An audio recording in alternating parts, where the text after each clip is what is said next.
Hello, I'm Jacqueline McInnes Wood, and welcome back to my official channel. Hey everyone, I'm Jacqueline McInnes Wood, and welcome back to my official channel. Man, I am just so tired today, but I have to get this out to you guys because the drama on this show right now is absolutely out of control. I am literally typing this on my third cup of coffee and my brain is kind of fried, but we need to talk about what is going down on Friday, April, because the spoilers are insane. And I just have so many thoughts about all of these characters and the absolute mess they are making of their lives right now. So grab a snack or something because this is going to be a really long deep dive into the absolute chaos happening in Los Angeles right now.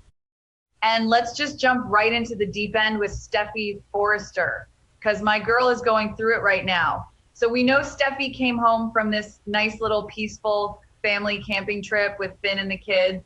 They just wanted to get away. They wanted some fresh air and some peace, but no. Steffy comes home to her cliff house and finds the bedroom door completely busted, kicked in, and then she finds out why. Taylor, her own mother, the world-renowned psychiatrist who is supposed to be so smart, Taylor had Deacon Sharp over for a little romantic hookup while Steffy was gone. And if that wasn't bad enough, Sheila Carter literally showed up with a butcher knife and kicked the door down. So Steffy is just absolutely losing her mind. And honestly, can you blame her? She has been traumatized by Sheila for years. We all remember the alley. We all remember Finn taking a bullet, Steffy taking a bullet, the coma, the amnesia. The sheer terror of knowing this psychotic woman is obsessed with her family, and now her own mother is inviting Sheila's husband into her bed in Steffy's house where her children sleep. It is just so reckless and so stupid. So Steffy had this massive confrontation with Deacon on Thursday. She just ripped into him. She laid it all out. But Steffy is not done, because on Friday, April 3, Steffy is going to stand her ground and double down on this warning. She is going to get right back in Deacon's face, and she is going to make him understand that this is not a game. This is life or death. Steffy is going to tell Deacon that if he really cares about Taylor like he says he does, then he needs to stay the hell away from her forever, because Steffy knows that Sheila is a ticking time bomb. And the thing is, Deacon just doesn't get it. He thinks he is so slick. He thinks he got away with it because he jumped out of a second-story window naked and hid in the bushes and then ran home to fake sleep on his couch. Like a literal cartoon character. He actually thinks Sheila bought his whole routine. But we know she didn't. We know Sheila saw that Il Giardino pizza box at the restaurant and flashed back to the pizza box on the Cliff House table. Sheila is connecting the dots. Sheila knows, and Steffy can feel it in her bones. Steffy has this sixth sense when it comes to Sheila. She knows that you do not cross this woman and get away with it. So Steffy is looking at Deacon, and she is just seeing a dead man walking. And she is terrified that her mother is going to be collateral damage. So Steffy is pushing and pushing. She is doubling down. She is telling Deacon to steer clear of Taylor forever. Prove your love by leaving her alone, because if Sheila snaps, it is going to be a bloodbath. And it is just so frustrating to watch because Taylor is being so delusional about all of this. Taylor actually told Steffy that they are safe. She actually plans to keep having these secret dates with Deacon. It is like Taylor has completely lost her grip on reality. She thinks because Sheila didn't physically catch them in the act that they are in the clear. But Sheila is plotting, she is humiliated, and a humiliated Sheila is the most dangerous kind of Sheila. So Steffy has to be the adult in the room. Steffy has to protect her family. She has to protect Hayes and Kelly. And if that means screaming at Deacon until she is blue in the face, then that is exactly what she is going to do. But let's shift gears for a second, because while Steffy is dealing with literal life and death stakes over at the Cliff House, we have Brooke Logan Forrester playing matchmaker. And it is just such a wild contrast because Brooke is on a mission on Friday, but her mission is entirely about her son's love life. Brooke is going to go snooping into RJ's business. You know how Brooke is. She just cannot help herself. She loves her kids and she wants them to be happy, but she also loves to be right in the middle of their drama. So Brooke starts asking RJ some questions, just poking around, trying to see what is going on with him lately. And it will not take long for RJ to just completely spill his guts because the boy is smitten. RJ is going to start gushing about Electra Forrester, and I mean really gushing. He is going to tell his mom what an amazing woman Electra is, how smart she is, how beautiful she is, how she just gets him. And Brooke is going to be standing there watching her son's face just completely light up. You know that look. When someone is just so gone for another person that they cannot even hide it, that is RJ right now. He is falling so hard and so fast for Electra, and Brooke is going to eat it up.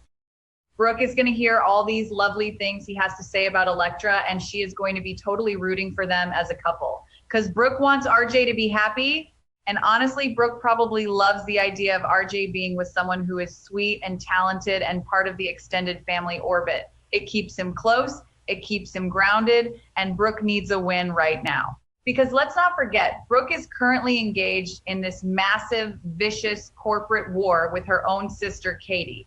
Brooke and Ridge just completely sabotaged Katie's fashion launch. They derailed the whole thing. Brooke is being so ruthless on the business side of things. So to see Brooke having this soft, sweet, maternal moment with RJ is kind of jarring, but also very classic Brooke. She can be destroying her sister's livelihood in the morning and then baking cookies and playing matchmaker for her son in the afternoon. It is just who she is. And Brooke is going to encourage RJ. She is going to tell him to go for it, to follow his heart, because Brooke always believes in following your heart no matter the consequences. Even if Electra is fresh out of a breakup with Will Spencer, Brooke does not care about that. She just sees that her son is happy and she wants to push that forward. And we already know that RJ and Electra have been getting really close. They had that private dinner at the Forrester estate. They went for a moonlight swim. They have been sharing kisses. Ridge and Brooke even walked in on them making out in the design office recently. So Brooke knows the physical chemistry is there. But hearing RJ talk about his feelings, hearing him talk about Electra's soul and her personality, that is what really seals the deal for Brooke. She is going to be their biggest cheerleader moving forward. And she is probably going to start finding ways to push them together even more, because Brooke loves a project. But while RJ is gushing to his mom about how perfect everything is, Electra is about to get a very rude awakening. Because Electra is going to make a major discovery on Friday, and it is something related to her aunt Ivy Forrester. So let's talk about Electra for a minute. Electra has been so confused. She is heartbroken over Will. She thinks Will just abandoned her and moved on with Melissa Dillon. She has no idea about the massive web of lies that Ivy has spun to keep them apart. Electra is just floating through her days trying to heal and letting RJ comfort her. But on Friday, Electra is going to find out that Ivy has been meddling. Now, she is not going to find out the whole truth, not yet. But she is going to find out that Ivy took that picture of her and RJ from the other night and posted it to social media. Ivy took a private moment between Electra and RJ and blasted it out for the whole world to see. And obviously for Will to see, because that was Ivy's entire goal. Ivy wanted Will to see Electra moving on so Will would completely give up and stick with Dylan. And Electra is going to be so annoyed.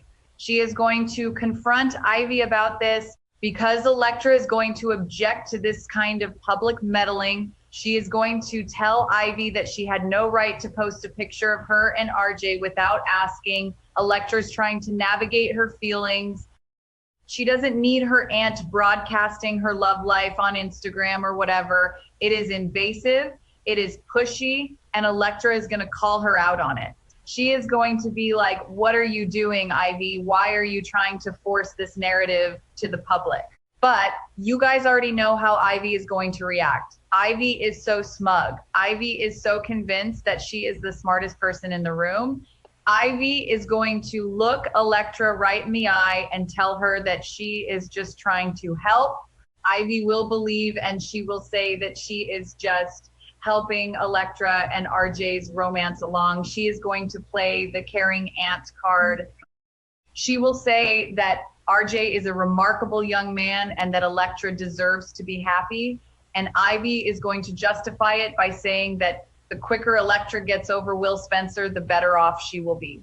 Ivy hates the Spencers. She does not want Electra anywhere near Will. So Ivy is going to spin this whole social media post as a favor. Like, oh, I am just showing the world how happy you are. I am just helping you move on from that terrible Spencer boy who broke your heart. And the tragic part is that Electra is probably going to buy it, or at least she will accept the excuse because Electra trusts Ivy. Ivy is family. Electra thinks Ivy has her best interests at heart.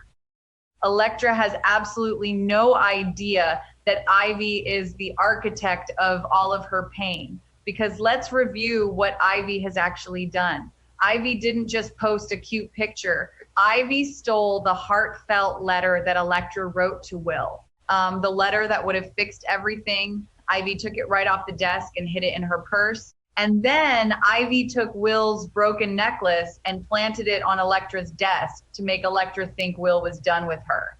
Ivy manufactured this entire breakup. She manipulated both of these kids into thinking the other one didn't care. It is so diabolical and it is so cruel, but Electra doesn't know any of that. Electra just thinks her aunt is being a little too pushy on social media. She thinks this is just a boomer aunt not understanding boundaries on the internet. She has no clue that she is dealing with a straight up soap opera villain who is actively destroying her life behind the scenes. And Ivy is going to cover up the depth of her betrayal for now. She is going to smile and act supportive and tell Electra to just lean into her feelings for RJ. Ivy is going to play the innocent matchmaker while hiding a massive dark secret. And the thing is, there are people who know. Daphne Rose Walton knows. Daphne literally watched Ivy steal the letter. Daphne confronted her about it. And Ivy basically told Daphne to shut up and stay out of it. And now Daphne is carrying this massive guilt around while she is trying to start a family with Carter. Daphne is hoping she is pregnant and she is stressed out of her mind keeping the secret for Ivy. And then there is Melissa Dillon.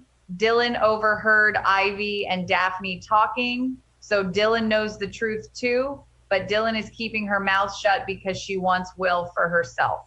So you have all these people holding on to this explosive secret, and Electra is just completely in the dark.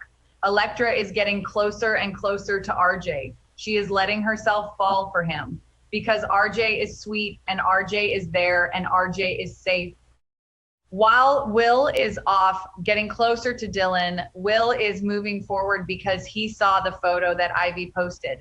That photo did exactly what Ivy wanted it to do. It broke Will's remaining hope. Will thinks Electra is happy with RJ, so Will is turning to Dillon. And Dillon is telling Will she loves him while hiding the fact that his entire breakup was a scam. It is just such a tangled web of lies, and everyone is going to get hurt when it finally blows up. Because the spoilers say Electra has more discoveries in her future. She is going to get some stunning news sooner or later. This secret cannot stay buried forever. Eventually, someone is going to crack. Maybe Daphne will tell Carter and Carter will force her to come clean. Maybe Dillon's guilt will eat her alive. Or maybe Electra will just find the stolen letter in Ivy's purse or something. But when the truth comes out, it is going to shatter everything. Electra is going to realize that her own aunt betrayed her in the worst possible way. She is going to realize that Will never abandoned her. And RJ is going to be devastated because he is going to realize that he was just a pawn in Ivy's game and that Electra's heart might still belong to Will. And Brooke is going to be furious because Brooke is rooting for RJ and Brooke will hate seeing her son get his heart broken by Ivy's manipulation. It is going to cause a massive ripple effect through the entire Forrester and Logan families. But for now, on this Friday episode, we are just getting the setup We are getting the calm before the storm. We are getting Brooke happily snooping and RJ happily gushing. We are getting Electra being mildly annoyed about a photo while the real betrayal stays hidden. And we are getting Ivy being incredibly smug and proud of herself for playing God with her niece's life. It is so frustrating to watch, but it is also so good because you just know the fallout is going to be epic. And then you contrast all of that teen romance drama with the absolute dark psychological thriller happening over at the Cliff House. Because while Ivy is playing matchmaker, Sheila Carter is playing a very dangerous game of cat and mouse. Steffy is screaming at Deacon to stay away, but Deacon is too stupid to realize that his wife already knows the truth. Sheila is sitting at home pretending everything is fine while her brain is just running a million miles a minute. Sheila remembers the pizza box. She remembers the groans of pleasure. She remembers Deacon jumping out the window. She has pieced it all together, and the humiliation is just eating her alive. Sheila tried to be good. She tried to reform. She married Deacon and she trusted him, and he repaid her by sneaking around with Taylor Hayes, the woman who shot Bill, the woman who has judged Sheila for years. The betrayal is bad, but the humiliation is what is going to turn Sheila back into a monster. And Steffy knows this. That is why Steffy is doubling down on Friday. Steffy can feel the evil radiating from Sheila even when Sheila isn't in the room. Steffy knows that you cannot humiliate Sheila Carter and live to tell the tale. And Steffy is looking at Deacon and she is just seeing an idiot who is putting her mother in a body bag. Steffy's desperation on Friday is going to be palpable. She is going to be practically begging Deacon to understand the gravity of the situation. But Deacon is going to brush her off. Deacon is going to tell Steffy to calm down. Deacon is going to say that he has it under control, that Sheila doesn't know anything, that he covered his tracks. Deacon actually had Hope lie for him. He dragged his own daughter into this mess. Hope had to awkwardly lie to Sheila about a fake dinner date, and Hope was terrified the whole time. Hope knows Sheila is suspicious. Hope told Deke that Sheila was asking weird questions, but Deacon is just living in this bubble of delusion, and Taylor is right there in the bubble with him. Taylor, the psychiatrist who should understand human behavior better than anyone, is acting like a lovesick teenager. Taylor wants to keep sneaking around. She wants the thrill of the affair. She is completely ignoring the fact that a literal serial killer kicked her door down with a butcher knife. It is madness, total absolute madness, and Steffy is the only one who sees it clearly. So Friday's episode is really about these two women on a mission. Brooke is on a mission to secure her son's happiness with Electra. She is snooping and she is pushing and she is hoping for a beautiful romance. And Steffy is on a mission to save her mother's life. She is screaming and she is threatening and she is trying to stop a disaster before it happens. Two very different missions, two very different stakes, but both of them are fighting for their family. And in the middle of all of this, you have these secrets just waiting to detonate. You have Ivy's secret about the letter and the necklace. You have Deacon and Taylor's secret about their affair. And you have Sheila's secret that she already knows everything. It is just a powder keg. Los Angeles is a powder keg right now, and someone is about to light a match. I am so stressed out just writing about it. Like, I literally cannot even imagine what is going to happen when Sheila finally makes her move. Because she is not just going to confront them. That is too easy. Sheila is going to play with them. She is going to torture them psychologically. She is going to make Deacon squirm. She is going to make Taylor think she is losing her mind. Sheila is going to drag this out and exact the most painful revenge possible. And Steffy is going to be caught right in the crossfire because Steffy is always the one who has to clean up Taylor's messes. And what about Will and Electra? Will they ever find their way back to each other? Because right now, Will is falling for Dylan. Dylan is saying, I love you. Will is trying to build a new life. If the truth comes out months from now, it might be too late. Will might be too deeply involved with Dylan. Electra might be too deeply involved with RJ. Ivy might actually get away with this in the long run if the truth takes too long to surface. And that is what makes me so mad. I hate when the manipulator wins. But for now, we just have to watch Electra get mad about a stupid Instagram post while her whole life is a lie. We have to watch RJ fall in love with a girl who is being manipulated into his arms. We have to watch Brooke cheer them on. And we have to watch Steffi lose her voice screaming at a brick wall named Deacon Sharp. It is a lot, you guys. It is a whole lot. So make sure you tune in this Friday, April 3, because the performances are going to be top notch. The tension is going to be thick enough to cut with a knife, literally in Sheila's case. And the drama is just going to keep escalating from here. Because this is the bold and the beautiful, and nothing stays quiet for long. I am going to go get some more coffee and try to process all of this. Let me know what you guys think is going to happen next, because my brain is just spinning with all the possibilities.